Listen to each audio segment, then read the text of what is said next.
everyone, and it's Thursday night. Yoo-hoo! How is everyone? Good. Absolutely fantastic. Yes. Awesome. So, as everybody knows tonight, we are. Tom distracted me with the change of hats there. We are joined by Paul Goddard. How are you, my lovely? Yeah, I'm doing really well and looking forward to chatting to everybody about hypnosis, past lives, the paranormal, all that sort of thing. Awesome.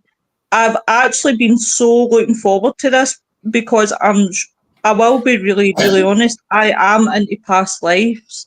So as soon as I heard that you done past life regression, my ears perked up because it's one of those ones that I'm fascinated with. So I'm just going to share out. So how's everybody's week been? How's everybody in the chat? We all good? Yeah. I'm seeing names coming. Hello, everybody in chat. We've got Damie's Cowboys. We've got Unicorn and Rainbow. We have Chris. Hi, Denise. Hi, Anna. How's everybody else? Are you all right, guys? Not bad. Not bad. What about you, Lenny, baby? I am absolutely awesome today. I've been on a mission. Oh. Been on a mission. Okay. Done. Yeah. So, Paul, do you want to tell people who you are and what your story is? Okay. So I am a clinical hypnotherapist and I've been practicing professionally since 2010. I started my training in 2006. I've always been deeply fascinated with the paranormal ever since buying basically the children's books of ghost hunting. You might know some of the classic ones. And I got into NLP, which is neuro-linguistic programming, and hypnosis through my dad becoming unwell. And we were having a little bit of a chat about that before we went live. Yeah. And unfortunately, he did pass away with cancer, but he was listening to a lot of self-hypnosis CDs. He did manage to get a bit of strength back when some of his strength was gone through the condition that he was in, but it was a blood clot that took him in the end, unfortunately. But I think that from that, I was thinking he was always very happy when he was in hospital, because he had that real upbeat personality. The staff in the hospital would sometimes go in and offload their problems, and my dad kind of sort of became a little bit of a counsellor. And I thought, if you can give people happiness, and my dad was going through that, I thought, what a brilliant thing that would be. And I had got some Paul McKenna cassettes. They started off being Paul McKenna does NLP as well as hypnosis. He's mostly known for his hypnotherapy work.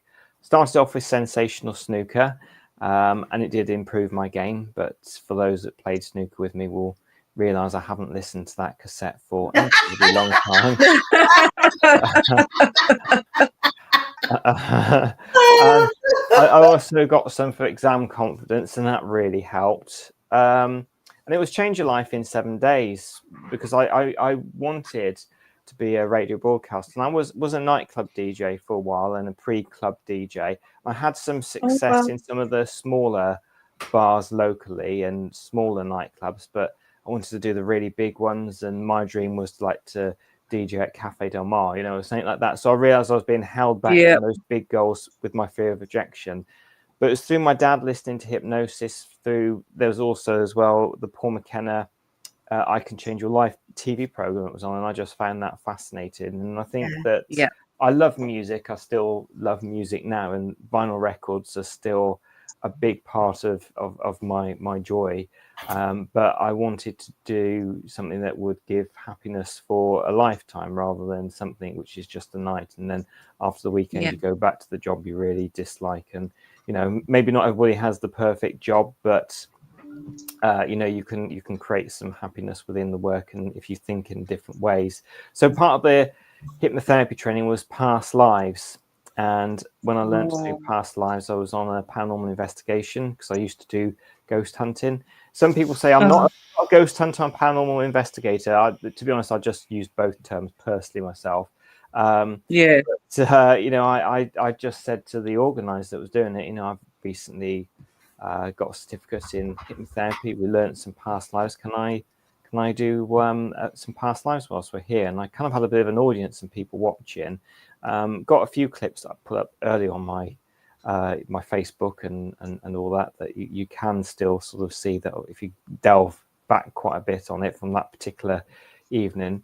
But from then, my good friend Lynn Sindri, she booked me for an event, and then other people started booking me for events. And the more I started doing past lives, the more I really got fascinated by it. And not just past life regressions with people being hypnotized, but children that experience spontaneous past lives. Yeah. So when they begin to talk, they start talking about another life they might have been on. So it's taken me down the journey, and I still do NLP and hypnotherapy to help people to get from a stuck state to desired state. Past life regressions can help in that as well, but also as well you get people that book me because they're just totally fascinated with past lives and just want to have an experience. I record the experience so they can take it away afterwards and play it to their friends, or not play it to their friends if they just want it for themselves. So that's kind of how I got into this. But do you know what? I find it all so fascinating and like past lives. I didn't really know about past lives until really I was talking to someone who I first went ghost hunting with, and he's into past lives in a big way. And it kind of piqued my interest when I did more research and things like that. And I think the one that stands out to me the most is the two sets of twins. And one of them died. The first set died, and when the second set were born, they started, when they were getting older, they would start to remember and reminisce. They would do the same as what the other two twins would do. So they would play with only certain toys. They would remember certain aspects of where they had been. And I think for me, I was like, oh, wow, that is actually fascinating. I'm dying to ask you a question, Paul. Please forgive me. Carry on. What's your thoughts on past lives and how it affects our day-to-day lives? If that makes sense. Yeah, well, I'm an explorer in past lives, and it's never really been my goal to prove or disprove past lives, but just to share the experience. But I'm very fascinated in maybe doing something more where people research, which there's a couple of which have come up, which I can talk about sort of later. But so what was the question again? Sorry. So like when people talk about their past lives, and like they'll say, yes. "Oh, maybe I was bad in my past life, and that's how it's affected me today." What's your thoughts on that, Paul? Well, yes, I mean it certainly can affect whether when somebody's having a past life experience of a regression, is their mind come up with a metaphor to help them, or whether it's a genuine past life. I always say all the different possibilities, because I think it's a good thing to tell all different possibilities. Sometimes people say things like, well, I'm having a really bad life. I must have been wicked in a past life. Now, from the people I've actually hypnotized, that's never come through in that particular way. And I think that it's not particularly healthy for the person, because it basically gives them self-blame. And I don't think that's a very healthy state, because, well, I like to empower people.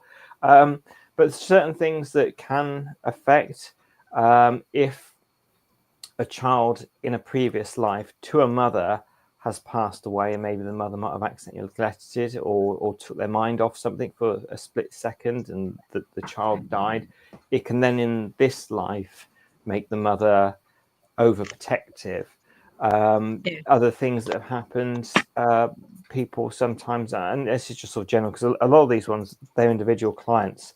So I just kind of say in quite general terms, unless it's on my channel, the person said, yes, you can talk about it. Because I always make a promise with all my clients that, I won't discuss their case. God, hey, anybody watching go, oh my goodness, he's talking about me there. But the kind of things that happen, if somebody is not very good at expressing their opinions, or are very quiet and can easily be shut down by others, sometimes say like they were in a past life where they were beaten, say they were a wife and beaten by their husband, because you could actually beat a wife at one point as long as the stick was no bigger than the husband's thumb. So that constant having that life can make someone very quiet in this life from that past life experience. Just one more example that I give. I know that one person that they're actually doing very well financially now, but in the past life they were a miser, and they were just saving money, not really spending that quality time with their family. And it was at the moment when they were reviewing their life, they were on their deathbed, that they were thinking, what have I done? I've just missed all these beautiful, precious years with my children and my wife. And in her next life, she was completely different. She was giving money away and not saving it. I'm pleased to say that helped. She's very successful now, and I don't think it's just purely down to that. She also, I know, did a lot of self work, not through me, but also self work through books and various things.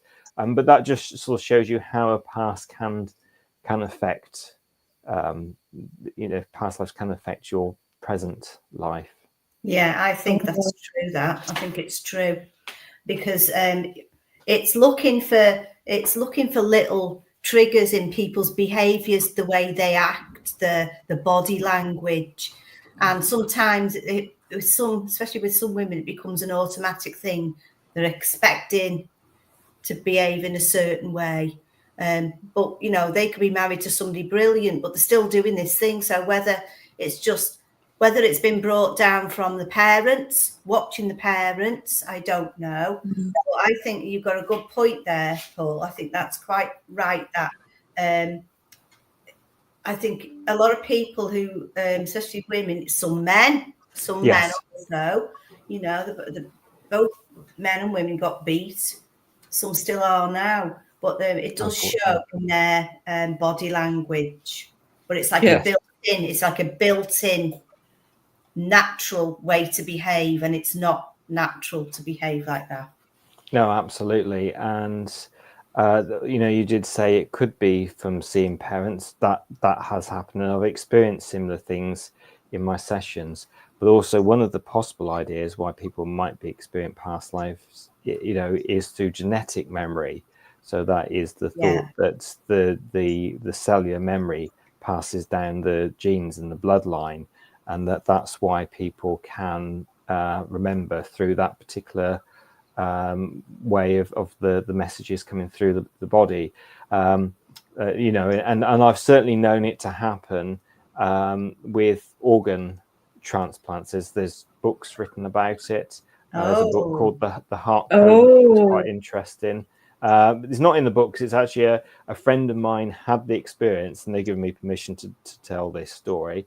But his uncle had a liver transplant, and after having a liver transplant, where he was not at all fussy, basically clothes were to put on and keep you warm.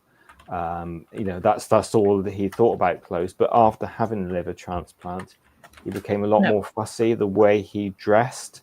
And actually they bought some pajamas in, they weren't matching, and he got really upset and tearful that these pajamas weren't matching. Some doctors might say, it's just the drugs that you're now taking, but there could be a lot more to it, particularly when certain things, like in the Heart Code book, there was a lady who was absolutely terrified of heights, and she received the lungs of a mountain climber, and that from receiving these lungs, she lost a fear of heights and became interested in climbing mountains herself and became a mountain climber herself. So that, I think, you can't just put down to drugs. Do you know what, Paul? I'm sitting here and I'm listening to you, and I'm like, that is a show for New Year. Paul, what are you doing at New Year? I'm going to kidnap you again. Hi, Robert. Hi, Mary. Hi, Jenny. Hey, Noreen. Hope you are all well, guys. But funny you should go down there, because obviously I've always had that curiosity, like what effects like somebody would have with having a different organ, if there's any that slight truth behind, like, I don't know. I'm going to use Tom for prime example. Tom, I get Tom's, I don't know, liver or lungs or whatever. You don't want my liver, trust me. Trust me. You really, really In don't fact, want. I'm actually going to use that as prime example. So I'm not a drinker, right? So I get Tom's liver and I start drinking. You would definitely. So is that?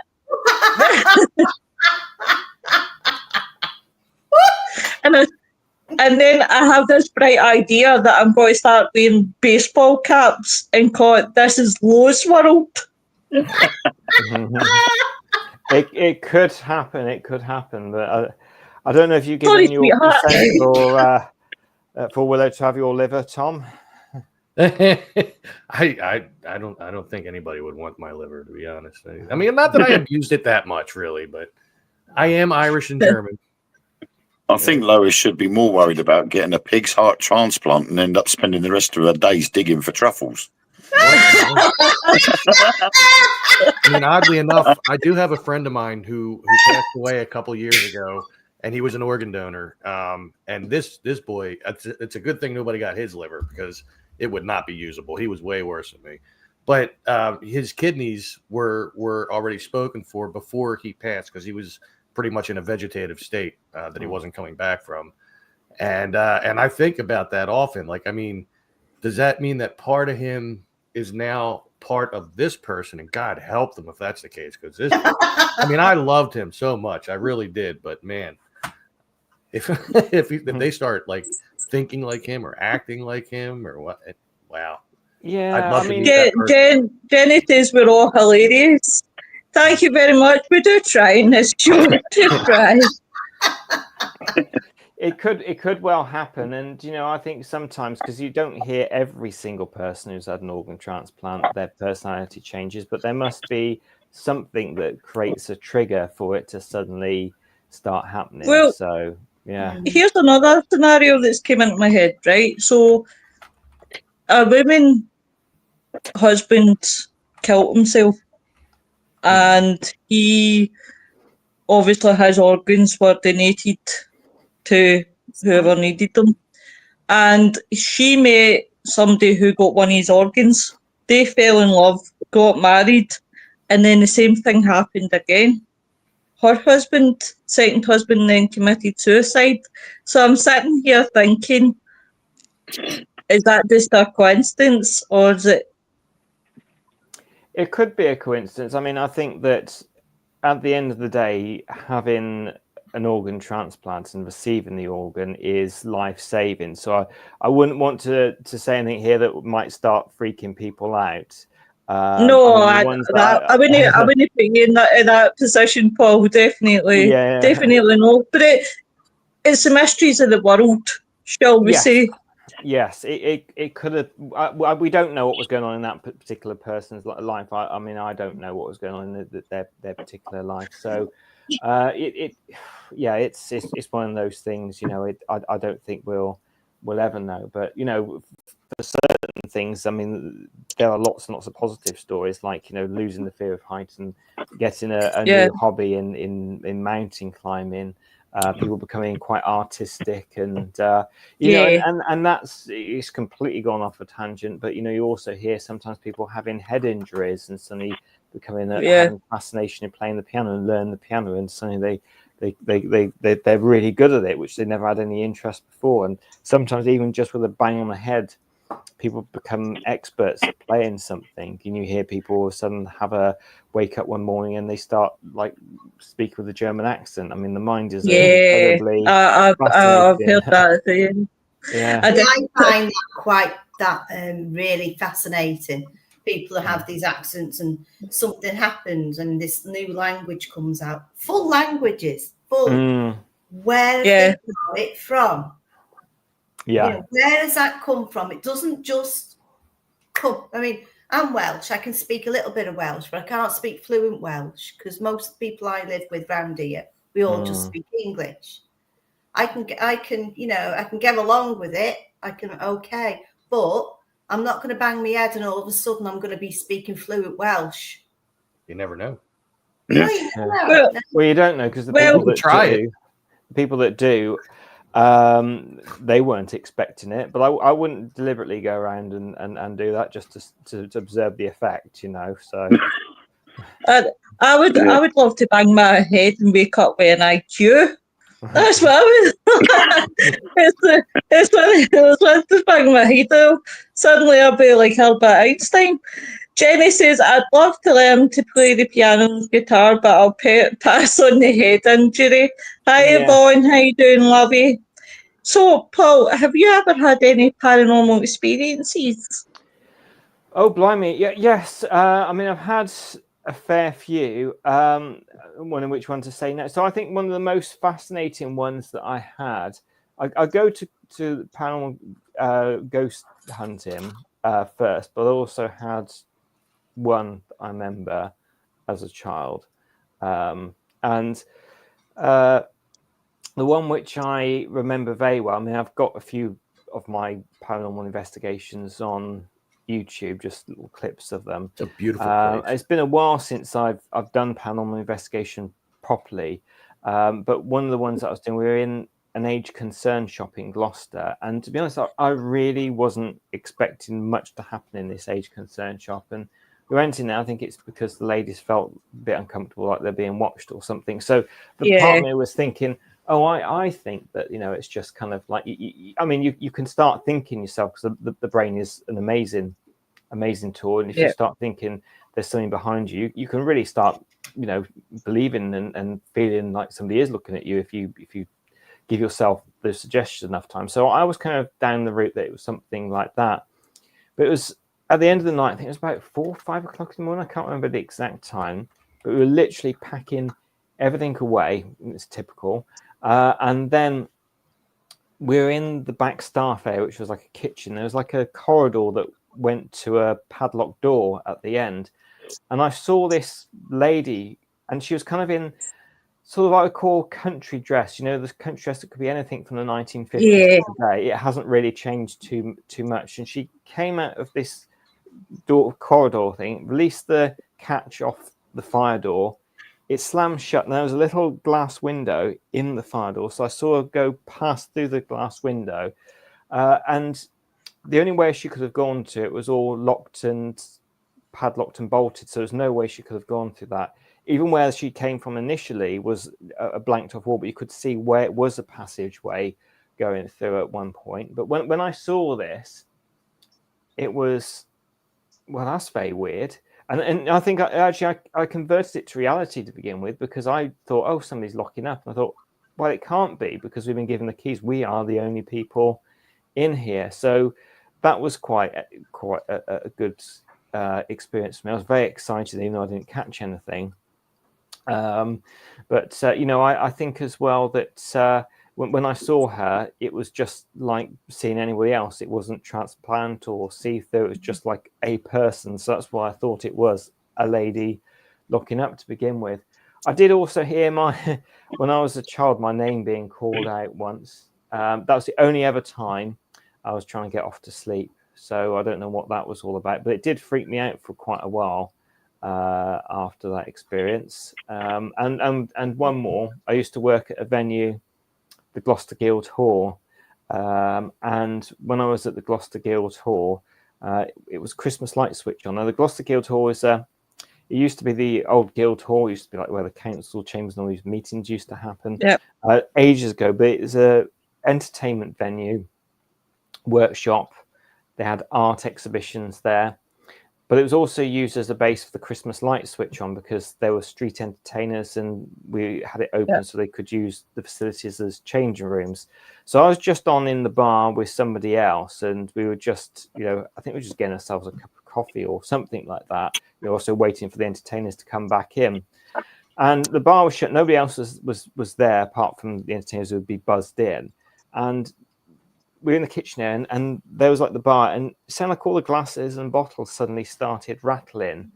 And I looked up at the security camera, and I don't know if you've seen the film The Grudge, the original version of Yeah. it, not the Hollywood remake, but the original version of it. And there's like a dark shadow, and it goes down a corridor. It's very much like what people refer to as shadow figures, just like almost a silhouette of a person. And it just went behind the bar, right directly behind the bar, and the bottle stopped rattling. Now, as with somebody, I would say he isn't a skeptic, he's just a disbeliever. He kind of dismissed it instantly. But I know exactly what I saw at the time. Unfortunately, the videotape system, because God, this is going how long ago it was. This we were called into the security on a videotape, and I tried to play it back, but it was on the blink, and I couldn't find out any way of playing it back. I did tell somebody at work, and they just laughed. I think they thought I was not really being serious about it.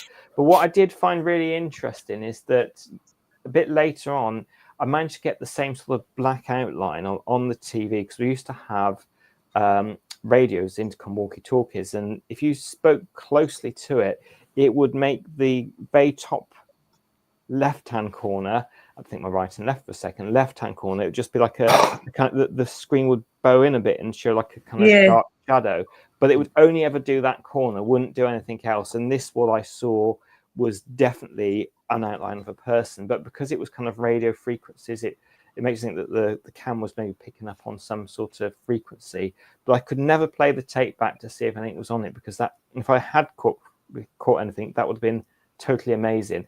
I was a bit shy back then. I hadn't learned self-hypnosis or NLP and wasn't really reading any of the books, so I would have pushed myself further forward and said, I really want to see what's on this tape.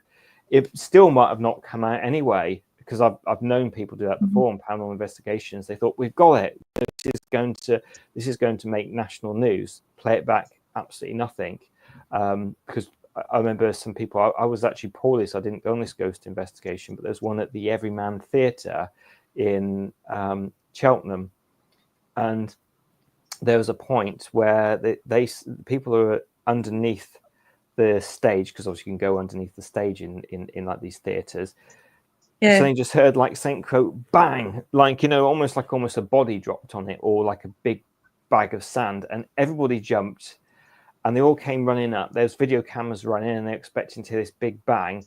All you get on it is people jumping and then running up to see what's going on. You don't hear the bang whatsoever. Right. So it's that in itself is quite cool, because you see the reaction of everybody there as well. So it's one of these things, and you think back then, like the things we used to use when we used to go ghost hunting with our pals and things like that. But I definitely, from an investigations point of view, I do miss it. I think I miss the energy, and I do miss like the good vibes. Hi Chris, hi May. Now that I've seen May, everybody, if you're ever looking to do a tour, go to Secret Island Tours. May does brilliant tours. She does them England, Wales, Scotland, Ireland, everywhere. I think the woman does. God love her. But I'm going to be definitely doing one of those tours as well. Just quickly jumping in. So in July next year, Secret Island, I'm going to be doing one of those, and it's going to be sort of ancient things. I mean, I did a video with May and also on Jenny's channel, so that's going to be something to look forward to. Sorry for jumping in then, but I thought I just no, sweetheart, that's absolutely fine. That's absolutely fine, because next year there's one in Scotland that I'm doing for me. I'm doing the easy part, but we are talking about one for 2026, where I get the hard job of doing the talking.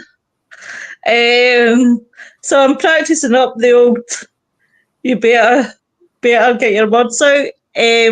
But definitely talking about 2026, there is a tour in Ireland. Adrian Scott and David Moody will be doing. So if you are interested, guys, there is still space. For Paul, guys, definitely if you want to go with Paul, definitely. Yep, Lo is going to be my ambassador in 2026 in England. It's going to be great. I'm looking forward to it, mate. That's why I was asking you guys if you were tourists, where would you want to go? Yeah. Because I'm looking forward to it. So definitely. So there you go, guys. If you're looking to do a tour and you want to go and see a bit of the world, you get 10 days, 9 nights. You get investigations. You get sleep, obviously sleeping places and everything. And it's great. And you get to hang out with the ambassadors. So if you want to speak to Paul, Adrian, David, or whatever ambassadors there at the time, guys, pick their brains. Don't pick my brains, you'll not get very far with mine. But definitely, guys. And there is the website below, guys, www.secretislandtoursllc.com. Definitely go and check it out, guys. It's well worth what you're getting. Definitely well worth it. So there you go. Have you guys got any questions for Paul? Or MD in the chat got any questions for Paul? I do. Ones like that. I'm on it. I'm on it. Paul, have you ever had a past life regression or been hypnotized yourself? Yes, I mean, to be a hypnotherapist or any hypnotist who is on stage, you should really experience it yourself, to go into it. I have been hypnotized several times. I either listened to others or I've created some of my own self-hypnosis MP3s to listen to, because I think it's always important that you walk your talk. And it's topping yourself up. So I do that. So I really like the experience of being in hypnosis. And I have had several past lives. I don't have any of my personal ones on my channel because it's very much about the other person and me as the hypnotist for my channel. But I have had, I was a carpenter in the Lake District in one of them. Another time I was a hunter-gatherer. And I didn't know where it was exactly because it was going back before there were the countries and the names that we know today, but I kind of felt it was around Norway. I had another one in 1960s Russia, and I did one fairly recently, and I was in Roman times. So that's the past lives I've had. So it was interesting. So I think when you're doing the training, you're practicing on each other all the time, and particularly when I did a Leicester training, which was fantastic training. I mean, I've had several different trainers.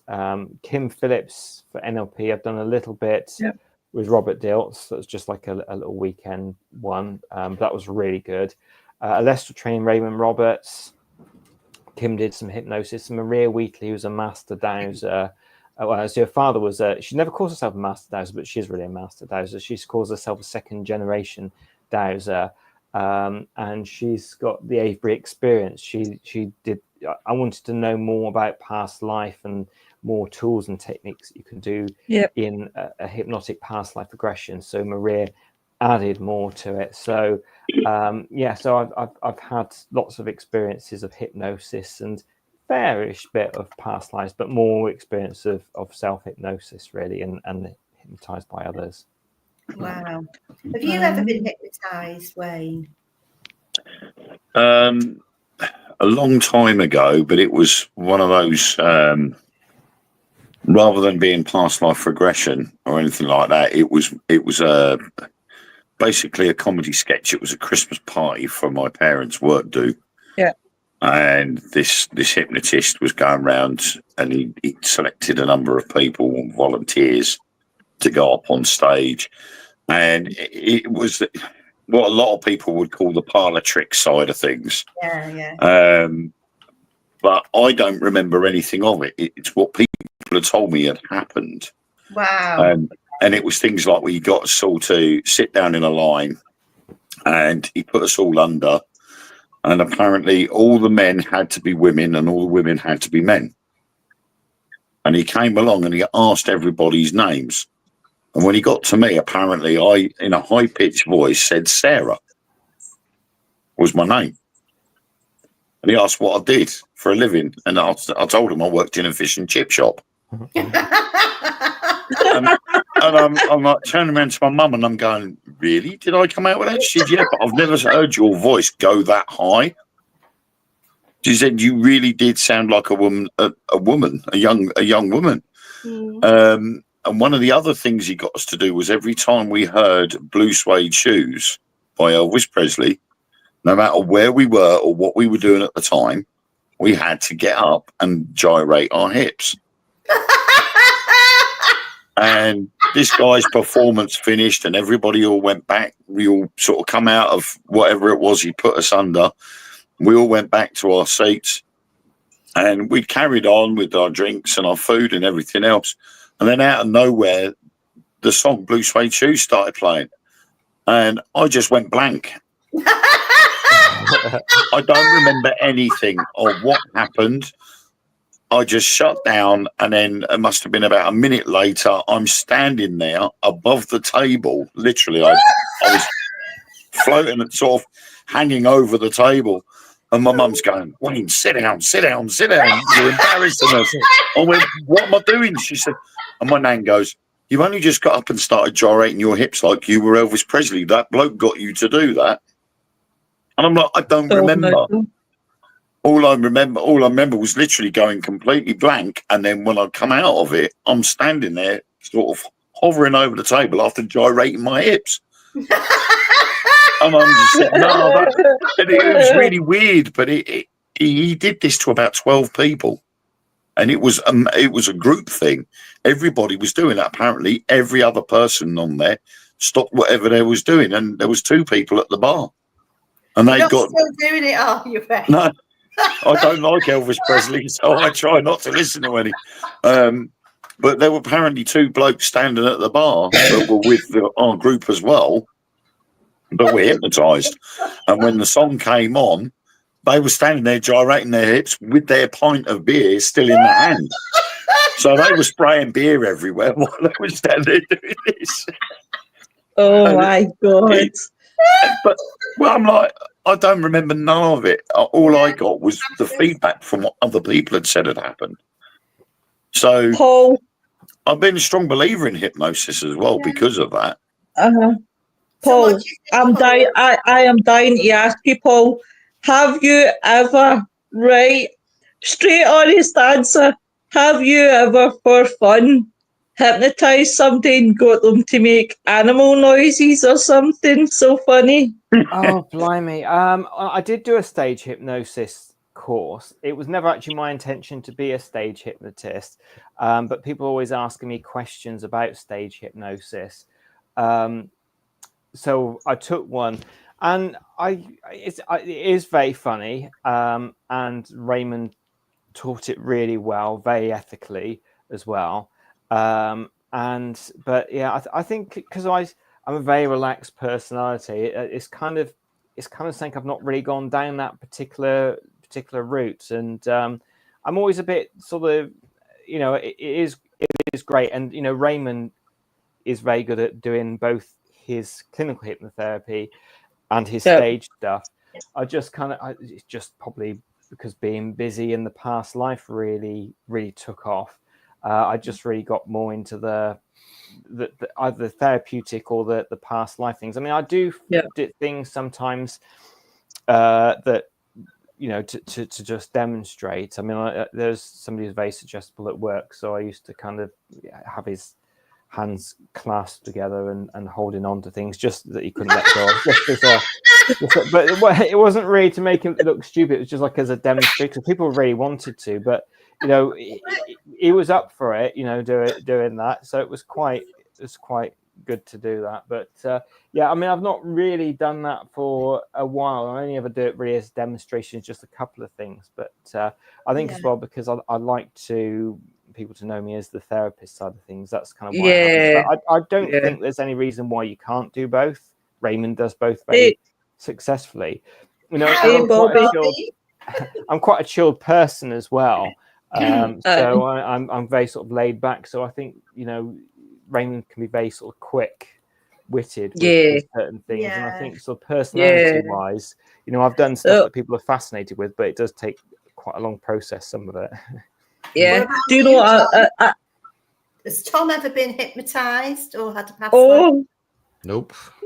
only by Willow. Yeah, no, Every single person will have been in a hypnotic state several times throughout the day.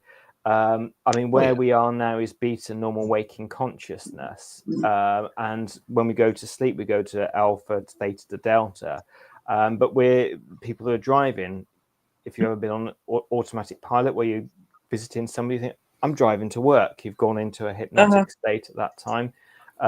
You see people all the time in cinemas with catalepsy, you know, where they watch it. That's where your muscles in your arm are evenly balanced. So you see people are eating popcorn and there's something particularly interesting happens and they can be like this for a good 5 minutes, just totally cataleptic. And then the interesting bit happens, it's over. And then without thinking about it, their arms going back to it. So everybody's been in hypnosis at some point.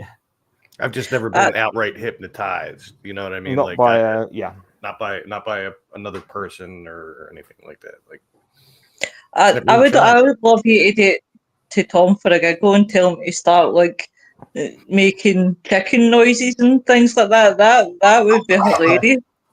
I see if you started making any noises, I think I would howl the place down with laughing.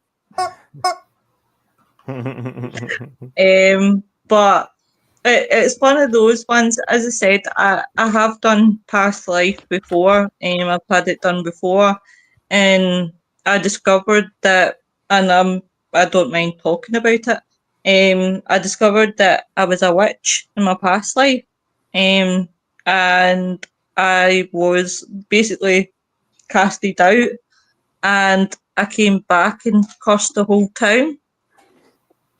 So I found that out, and I found that really interesting because I was like, "Oh, that explains why I'm fascinated with the witches subject." And I thought that was dead interesting. But I definitely would love a past life after you, Paul. Definitely. Yeah, I think it sounds amazing. I'm so fascinated. And see, listening, as I've always said, with your voice, it's dead calming and dead relaxing. So I could just listen to you and I would probably float away. Well, you know, when I've done the online regressions or when I've been on Help My House is Haunted, the cameraman, you know, has said that, you know, he almost went under hearing me doing my stuff. So yeah, I didn't realise you did an episode of Help My House is Haunted. Yeah, I've done 2 of them. I've done the celebrity one, Tina Malone, and I've also done Barry Guy, and the episode's called The Chapel of Unrest. So if you look those up and search them, you can see them. I appear for about 6 minutes in each of them. There's not past lives that I do in them, but yeah, that's the 2 of them that I've been in. I was involved in a new group of Americans, the lovely Kate Hager-Ray put my name forward and she was in it, called Faith Focus Search of Connection. So I did that in October. Yeah, that's I'm looking forward to seeing that one when it's out. So yeah, so that's the 3 things that one you can't see me in yet, but yeah, there's got 2 Help My House is Haunted episodes. You've got a compliment, Paul. I always find Paul's voice so relaxing. Noreen says, "Thank you." Maybe Paul will be able to help me say the word cryptids instead of saying cryptic. I can't say it. They all mock me. They're like, you say cryptids. Noreen loves it because Noreen howls with laughter. Yes, dear. Yeah, I used to call them monsters when I was younger. Like, the Monster Quest program and all that. So yeah, I mean, it is cryptids, but yeah, monsters and that is always cool. Yeah. Who done your regression? Will? So I've listened to some on my own CD that I sell. A bit of a plug there. Yeah. And I do MP3s. So I mean, I didn't go specifically to a hypnotherapist to have it done, but the ones that I had done were done by people who were training with me. Yeah. So we both practice on each other. So I'm trying to remember their names now. Actually, Tracy was one of them. I remember. But yeah, she's got an interest in spiritual business going. I don't think she's really taken up past life things, and I'd be interested to know if people. I hope they took it further, with the past lives and all that, because it's good to do. Do you know what?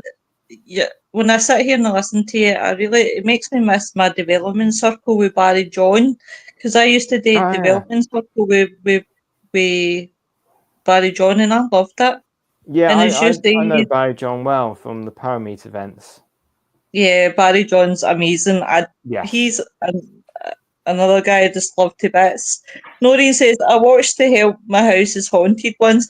I'm going to be really bad and say that I've not watched any of Help My House is Haunted, but in my defence, I know who the people who host it are, so I can name them, so that's about it. But I've not really watched any Help My House is Haunted, but I do follow Barry Guy on Facebook. I find that his posts really interesting, and I'll watch small clippets if it's in my reels. So now I'll need to go and look for you, Paul. I'll need to go and say, "Oh, there's Paul." Yes, yeah. So yeah, it was great. The team are lovely. Barry, Ian, Jane. They're just really, wonderful people. I've done a couple of things with, I've been invited along to Jane Harris's HD Paranormal events as well, sometimes do a couple of things, and the whole team, because obviously you've got your camera crew, the sound, the location, they're such a lovely team to be with, and the times when I have been with them, they've always made me feel very welcome. Oh, that's and giving nice. yourself a plug, that's such a shameless thing. I would never ever do that, ever at all, ever. Yep. As Amy, I'm wearing my merch on my head and I have this in the background, I would never do that. No. Amy and I had a good experience when Paul did her regression. It was a while back. Oh. What about you, Willow? Who done your first one? Years ago, it was a young lady, I can't even remember her name now, had done it. And it was fascinating because I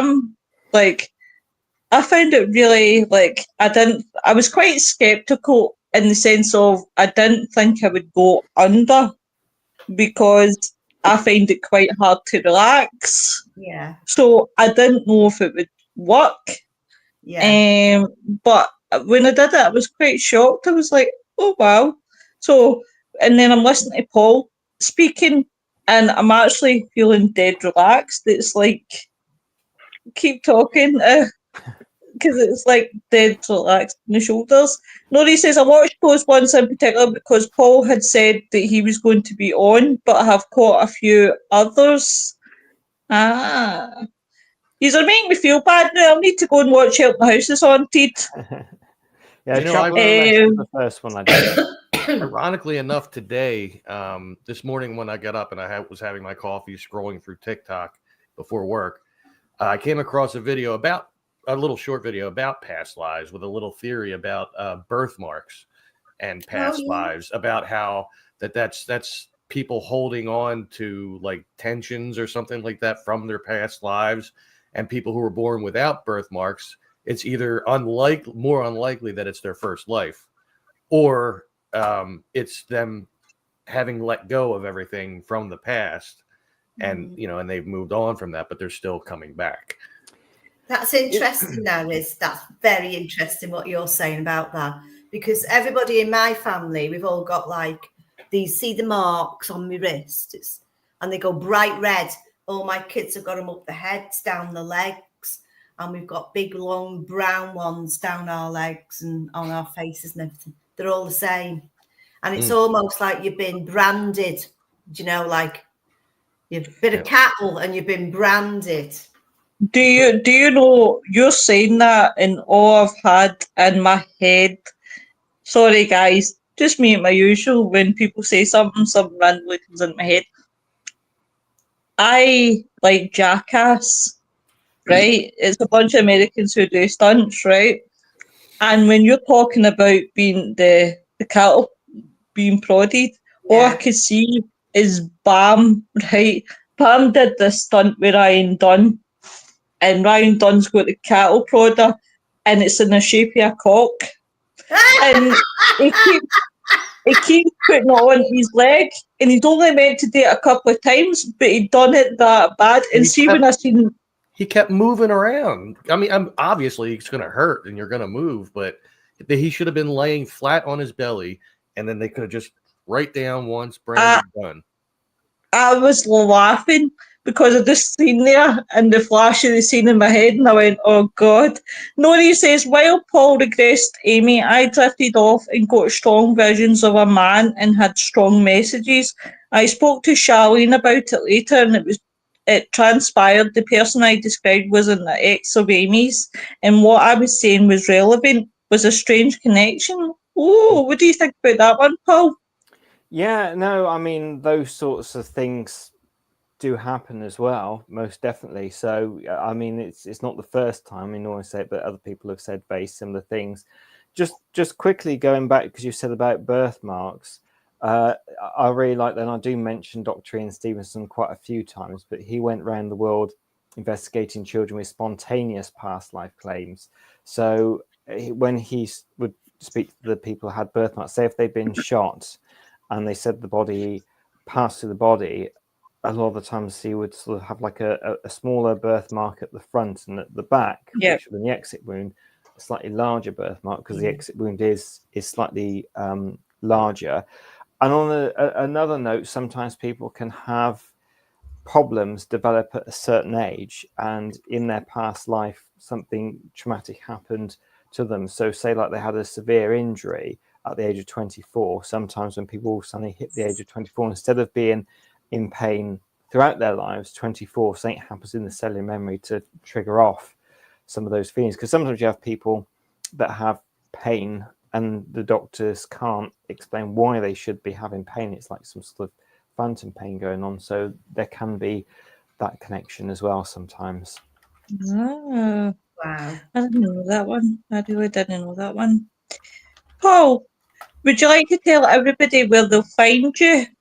Oh, thank you. Yes, of course. Straight up. So, right here.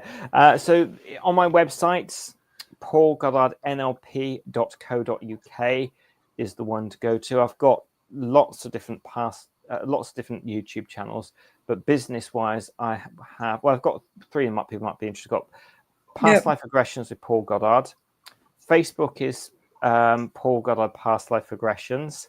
I've got Paul Goddard NLP and Hypnotherapy. That's both on Facebook and YouTube. And on YouTube, Paul Goddard Paranormal.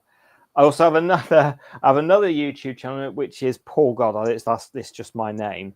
And I do have some earlier videos of some of my paranormal investigations clips. And when I used to do like community radio events, I made some features up that are on there. They're not on my paranormal channel because I did it for radio and it's got copyrighted music. So apart from my first channel, which I put all sorts of bits and pieces on some of my DJ mixes, I kind of left it so that it's all clean, as I say, clean content on my other ones, so I don't get any copyright strikes or anything. No. Well, what to do is, Paul, after the show, if you don't mind, honey, if you fire me across your links, and what I'll do, guys, is I'll put them all in the chat for you guys, and you go and check this young man out. Noreen Thank says, you. I think it was listening to Paul refreshing Amy put me in a meditative state, and I somehow was able to connect to Amy. She says regressing, not refreshing. Yeah, and Hi, Iron that's Fire what. Horse. Hello. That's why I never, when you watch television programs with hypnosis, they'll never show the full induction because people can go into hypnosis, and it's okay most of the time. But you might have somebody who's ironing operating machinery, and you don't want people going into hypnosis then. So even still now, with Ofcom and I don't know what it would be with other countries, but you won't see a full induction, so you only see the beginning and the end of it, or bits in between. So you never get to see how it's properly done. Yeah, you did take me back when you mentioned Paul McKenna, because when you mentioned Paul McKenna, all I could see was in my grand's house, and she used to watch Paul McKenna. So when you said about Paul McKenna there, that sprung a memory into my head about Paul McKenna. I can remember him. Yes, I used to have the which I've got actually over there, but it's a bit difficult to get to at the moment because I'm all mic'd up. But I've got the Hypnotic World of Paul McKenna, which it tells you a little bit about hypnosis and the history of it. But it's a book that was written when he used to be on Channel 5, much younger in the 90s. When Channel 5 had just started, because you had I used to watch one of the soaps that used to be on there quite religiously on 5, and it hadn't long started. But thank you so much, Paul, for coming in tonight. It's been awesome having you. You're welcome. I've enjoyed it. Definitely, it has been amazing. Tomorrow night, guys, we are talking about the mysteries of the Bermuda Triangle. Oh, I've been watching. That'll be an interesting one. We're going to have problems with that one, aren't we? Yeah, we are. Are we? Well, yes. Just send problems to the triangle, and then they'll get lost, and you won't have them anymore. You are speaking. Don't please tell me that the Dark Mirror's not covering it on Monday. No. I don't know what we're talking. I don't know what we're going to be talking about on Monday. Actually, we just see how it goes. Said we were going to have problems, and I'm sitting there thinking, visualising Mark's watching this, and I've just mentioned the Bermuda Triangle, and he's gone, "She stole my subject." Yeah, my personal belief is ufology and the Bermuda Triangle aren't linked. Never know. I think the Bermuda Triangle is more natural than paranormal. I mean, they do say that aliens are in the water now. All of a sudden, Yeah, but it's not just the Bermuda Triangle though. At the moment, it's off the coast of California as well. At the moment, there seems to be strange stuff going on, and you've just had an earthquake just off the coast of California as well, 7.0 strange stuff going on in California magnitude. So there's been a lot of weird stuff going on. So I think at the moment we're probably going to be looking at all that stuff that's going on, like with Manchester Airport at the moment. Yeah. And the rumor that there was going to be an alien war on the 3rd of December, which never happened. I was looking to the skies. I saw nothing. You know what, Wayne? I was waiting, right? I was waiting for this. It was the 3rd or the 4th. It wasn't the 3rd. Didn't turn up. I thought, right.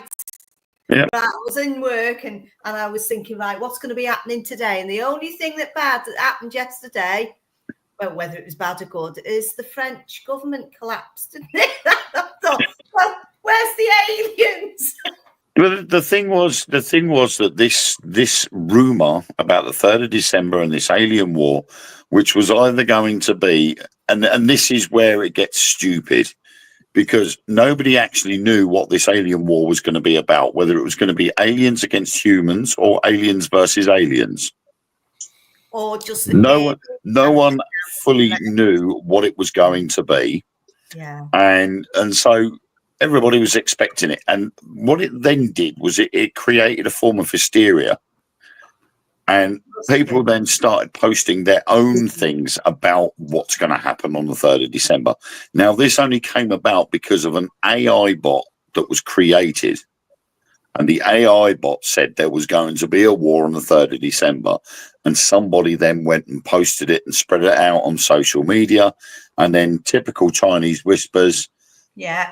They got hold of that story. They then altered it and posted it. And then the next person altered and posted it till it became something completely different. Yeah. Iron Fire Horse says, congrats on the 30k, Paul. Just rewatched your Wexford playlist to celebrate. She said, Thank you. I wasn't expecting it with laughing faces. Well, that's good. So yeah, the alien thing. So I mean, I always say, because they sort of say about the Bermuda Triangle and UFOs, and that, and there's also been more recently people saying like Bigfoot and the cryptids are something to do with UFOs and that. I and they can go from different dimensions. I personally, my personal thought and feeling about it, but I think always the closed mind, only the closed mind is certain. So I still have a certain amount of open-mindedness about everything. But I tend to go with cryptids that they're flesh and blood creatures. That's a personal one. But if somebody thinks differently, I'm not going to say you're wrong because I don't personally know myself. But I tend to go down the flesh and blood animals. See, you've got Elon Musk going on about how he's got so many thousands of satellites up there and he's never seen anything coming in or leaving the Earth.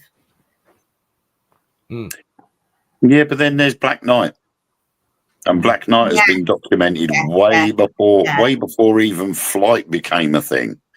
So I'm with you, Paul, if they're a real thing. Yeah, it's you know, it's the problem. The problem is, why would NASA deliberately cut an International Space Station feed when an object comes into view of the camera? Of course, yeah. They've got if there's nothing to hide or it's nothing special, why deliberately cut the live feed at the exact time that this object's due to come round? Yeah. And Black Knight, it's been documented. Black Knight has been around for hundreds of years. Yeah, it's true. Way before we put anything into space. So if that's the case, why is there still this air of mystery around Black Knight? It's all theories of what it could be. It's true. But we know it's been there for a long time. So I was expecting things to happen and it hasn't, and I'm disappointed because it would have been something else to look at. I think maybe they decided now's not the time. They're not ready. They've looked at humanity and went, screw this. Let's go and find something else to do. A bit round the twist, that was a bit violent. See, honestly, if I was an alien and I looked at humanity, I would be like, what the hell? I'd be like, sorry, we're wrong race. See you later. Well, it's like we've said on the Dark Mirror radio show. If you look at us as a race of beings on this planet, and the other planets are part of a so-called galactic federation, they would have aired their differences. Their differences would have been null and void, and they'd all be thinking on the same wavelength. If they were going to come here and see the way we're behaving, they would straight away turn around and say, they're not ready to join us. They're still 150 years behind our level. We can't risk having them joining us because all their issues are going to come to us, and we've then got to sort them out. Or maybe they're in talks with the different governments and stuff like that around the world, and we just don't know. And they were told, now's not the time. That's right. I talked to the aliens. I told them now is not the time to come down. Do you know, thanks to you, Nick, I can't watch Rick and Morty because I listen to you two over Rick and Morty because all I can hear is you two doing impressions of Rick and Morty, and I'm sitting there going, Tom and Nick, what the hell? That's right, Morty. You don't want to mess with the aliens. I mean, they're really See what I'm nasty. going to listen to? You wonder why I can't watch Rick and Morty? Well, yeah. Iron Fire Horses, what is the Black Knight? Right, the Black Knight is a satellite that's been going around Earth's orbit, and it's been going around for, I think, something like 250 years. It was first spotted back in the early 1800s to the late 1700s, maybe a bit earlier than that. Yeah. And obviously, with the advent of satellites and the International Space Station, it has been spotted on camera, and it was also spotted through a telescope from Earth of this object going round the Earth in orbit. So technically, the Black Knight is Earth's first ever satellite after the Moon. Yeah. And there's been a lot of rumours about what it could be, but it doesn't remain. It still remains the fact that no one's taking ownership of it. Nobody knows what it really is or why it's there, but the fact remains that it's been there in recorded history for a long time, way before spaceflight, way before the Industrial Revolution as such, with automobiles and things like that. So if it's been documented way before we were able to do anything like that, then what is it? Well, what Iron Fire Horse is saying, what makes people think the aliens are going to save us when we can't even help ourselves, which is a good point. What are they going to do? Wave a magic wand? I'll have to Google that Black Knight. Sounds very interesting. The thing is with if there's going to be alien intervention, they're going to want to do it once we've sorted our own issues out. They're not going to come down. They're not going to come down and go, look, you guys need to sort your problems out and we'll be back. But what the rumor mill is saying is that if they are going to come here, they're going to come here to help us. But we've got to be able to do the majority of it ourselves first. And there is the claim that by 2025, we have got to have had full disclosure. So the world has got to know that they do exist. And according to a lot of sources, they are starting to do things like that, trying to prepare people for the information they're going to receive. And then by 2027, they are supposed to be coming to Earth to reveal themselves to us. And they are saying that they will sort of not land, but they are going to come down into Earth's atmosphere and they are going to settle over the Earth's oceans, and they're going to stay there for a period of time so that human race can get used to seeing them there, and then they will make themselves known and talk to us or do whatever. I mean, if you go down the ancient aliens route, they say that they've had guidance from alien beings for centuries and centuries. So fascinating program as well, that ancient aliens. It goes right back to the Anunnaki and the Nephilim. I love Giorgio's here. Yes, absolutely. Yeah. You know, you got the Anunnaki and the Nephilim, which the ancient aliens literally refers to a lot of, and you put them right back through Egyptian history. You know, when you look at all the hieroglyphics and where did the light bulb come from? Yes, you know, and the Aborigine cave paintings. Why is there a guy wearing a space helmet? You know, and they know that these paintings and drawings are thousands of years old, way before we invented all of these things, and yet there they are. Showing things like helicopters. And, an Apache helicopter and an Egyptian hieroglyph. Yeah. You know, it does make you wonder. And also the Pope, can't remember which one it was. It was quite a few years ago now, had a conclave and all the cardinals came in and they all discussed how they were going to explain beings from other worlds visiting Earth to the Catholic faith. So we know for a fact that James I altered the Bible. Yes, he did. Yeah. Shouldn't have been able to have done it, but he was able to alter the Bible. So it's going to be a case of the Pope and the cardinals are going to look at how they can alter the Bible or alter the scriptures in a way to allow people to believe that there are beings from other worlds. And when you look at the enlightened ones, they are referring to the Anunnaki and the Nephilim. Yeah, they are. And that is in the Bible. Totally with, yeah. So, but it's been a good show. It has been a really, really good show, and it's been really, really interesting. Paul, I'm not even done with you yet because I need to get your schedules in for next year. Yeah, please do. Definitely, because so much to talk about, plus as well when you said that earlier on.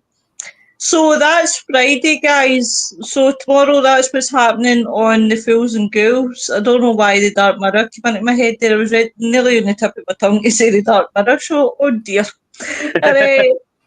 On Sunday, guys, with Dark Archives with Willow, I will be talking about celebrity murders, and I will be going on to talk about the Zodiac Killer. So that will be an interesting one, definitely. What is happening in the world of Spookinori? not much at the moment because I'm too busy getting everything ready for the Christmas Eve live reading. So guys. I'm in the thick of it at the moment because I'm currently writing the story for Christmas Eve, and that's called The Timepiece.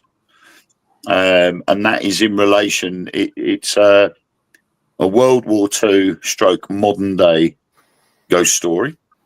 Yeah. And obviously at the moment I'm still writing my 5th book as well. So at the moment I'm having to concentrate on getting the Christmas Eve one ready. So at the moment there's no lives on Spookinori because I need to make sure I'm ready for Christmas Eve.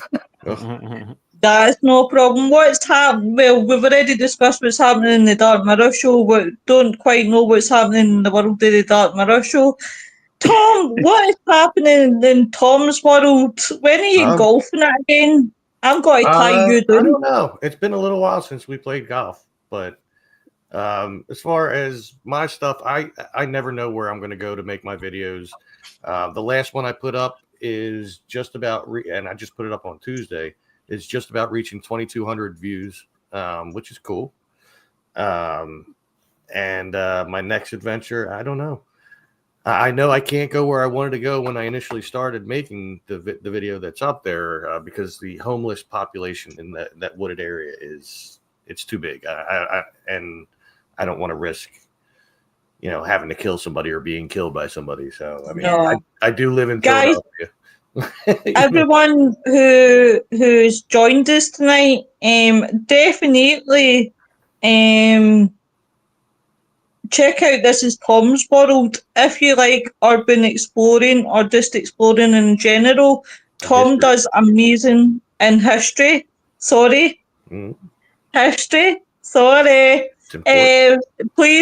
Please check out this gentleman, guys, because he does amazing videos, and what he does he does like a hangout as well, where he will discuss what his findings are. So definitely, please, guys, check Tom out. Well, you're very welcome. Right, where's my pay now? To Paul, I will put the links in for Paul, guys. Please check out Paul as well in the Dark Mirror Boys. And that is it for tonight, guys. Thank you very much again. What is your channel name, Willow? I don't really have a channel as such. It's Things Network. You'll find us in Things Network. You'll find us in Temple Phoenix Rising Entertainment, BB3 TV, Ghost Squad Scotland. You'll find us on YouTube. You'll find us on Facebook, TikTok. I think Chris is TikTok. Yes, he does. We're basically everywhere. So definitely. And This Is Tom's World. And then definitely you'll find me in Tom's World too. But by the way, Mr. Tom, why did you not go down that hole? Oh, You're muted, Tom. I did that intentionally, but I forgot to unmute. What was the question? why did you not go down that hole? Because I that watched ladder, the video. that ladder is very old. I mean, it looks sturdy enough, but I was by myself, and if I Yeah. fell down that hole, I'd have been screwed. That I was sitting yelling at the telly, "Get down, you big Jesse! Get down that ladder, see what's down I there." mean, the Byberry Philadelphia State Hospital, we called it Byberry locally, goes back to like 1900 something when it was. I think it was 1907 when they made it. So yeah, that stuff's kind of old. That's down there, and Yeah. I didn't want to get stuck down a hole, especially if there's like rats and stuff down there. Oh, yeah. So you Yeah. don't know what's down there as well. No, I just saw pipes. Yeah. That was all I saw, but it was probably just a utility tunnel more than likely. But there's other places. There are tunnels underneath that whole property that were specifically for the state hospital for transport of patients, so they couldn't escape. But yeah, I'll find them eventually. But we'll Yeah. That's why you need to take me exploring, because if there's no hole that you'll go down, I'll go down it for you. Yeah, well, and this is why we have this hat, because this is my Indiana Jones hat. Oh, that's nice. Ah, my indie. Yeah, Things Network is on YouTube. Iron Fire Halls. What I'll do is well, when I'm putting in links for Paul, I will put in the Things Network YouTube link for you, sweetheart. I'll do that. Noreen says, "How is Nicola? He is fine. He's doing quite a lot of resting, which will help him a lot. Definitely will help him a lot. But speaking to him, poor guy, me and him keep missing each other. We're like passing ships. But for the last time I spoke to him, he was fine. He seems a lot brighter, which is the main thing. Which is definitely the main thing. But please, ladies and gents, have a good evening and behave yourself. And thank you very much for everybody who's watched and for everybody here. And everybody have a good night. Good night, everyone. Night.